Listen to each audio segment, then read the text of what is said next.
இந்த 5000 ரூபாய் போட்டது அப்படின்றது ஊதாரித்தனம் அப்படின்றாரு. அப்போ கார்பரேட் கம்பெனிகளுக்கு கடனை வந்து தள்ளுபடி பண்ணது, கார்பரேட் கம்பெனிகளுக்கு வரி குறைச்சது, இதெல்லாம் என்னத்தனம்?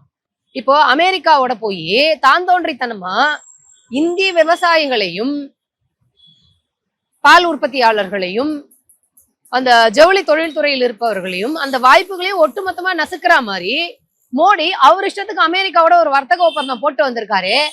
அதுக்கு பேர் என்ன தனம்? இதுக்கு பேர் என்ன சொன்னாருன்னு சொன்னீங்க? ஊதாரித்தனம். ஊதாரித்தனம். அப்ப பிரதமர் மோடி அமெரிக்காவோட டொனால்ட் ட்ரம்ப் மிரட்டினோன்னு போய் கையெழுத்து போட்டு வந்திருக்காரு. அதுக்கு பேரு என்ன தனம்? அயோக்கியத்தனம் இல்லையா? அதை கேட்க மாட்டேங்கிறீங்க. மக்களுடைய உழைப்பை, மக்களுடைய வரி பணத்தை ட்ரம்ப்புக்கு வரவேற்பு கொடுக்குறேன்னு சொல்லிட்டு 100 கோடி ரூபாய் காலி பண்ணும்போது உங்க யாருக்கும் கேள்வி தெரியல. இது தப்புன்னு உங்களுக்கு தெரியல, அது ஊதாரித்தனம்னு தெரியல. ஒட்டுமொத்த இந்தியாவினுடைய பொருளாதாரத்தை சிதைக்கிற மாதிரி அமெரிக்கா கிட்ட போய் நீங்க இப்ப அடகு வச்சுட்டு வந்துட்டீங்க இந்திய மக்களை. அது அயோக்கியத்தனமா தெரியல. ஆனால் மக்கள் வரி பணத்தை முதலமைச்சர் மு க ஸ்டாலின் மக்களுக்கு கொடுத்தது ஊதாரித்தனம் என்றால் இவர்களுடைய சிந்தனை எப்படிப்பட்டதாக இருக்கும்? அதனால சொல்றேன், அனில் அம்பானிக்கும் அதானிக்கும் வாரி வாரி வாரி வாரி வாரி மக்களுடைய வரி பணத்தை லட்சக்கணக்கான கோடி ரூபாய் தூக்கி கொடுக்கும்போது ஊதாரித்தனமா தெரியலையா? மோடி பண்ணா ஊதாரித்தனமா தெரியலையா? சோ மக்களுக்கு கொடுத்தா அது ஊதாரித்தனம். ஆனா பிஜேபி அவங்க சொல்றேன், நீங்க சொன்னீங்களே அந்த பத்திரிகையாளர் சங்கி, அவங்களுடைய கார்பரேட் கம்பெனி முதலாளிகள் இருக்காங்களே அவங்களுக்கு தூக்கி கொடுத்தா சாணக்கியத்தனமா?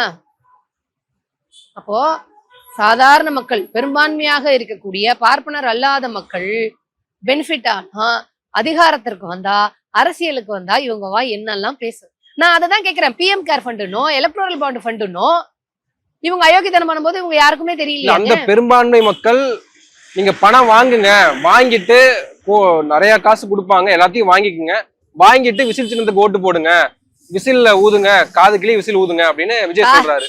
காதுல வந்து ஊதட்டும், செவிலே வாங்கின்னு போவாங்க. நான் என்ன கேட்கிறேன், மக்களினுடைய வரி பணத்தை எடுத்து மக்களுக்கே செலவு செய்து இந்த சமூகம் மதிப்பு கொடுக்க தவறிய பெண்களுக்கு இப்படி ஒரு நிதியை வந்து திமுக கொடுத்துக்கிட்டு இருக்கும் பொழுது அதை வாங்கி கொள்ளுகின்ற பெண்கள் திமுக ஓட்டு போடுவாங்களா?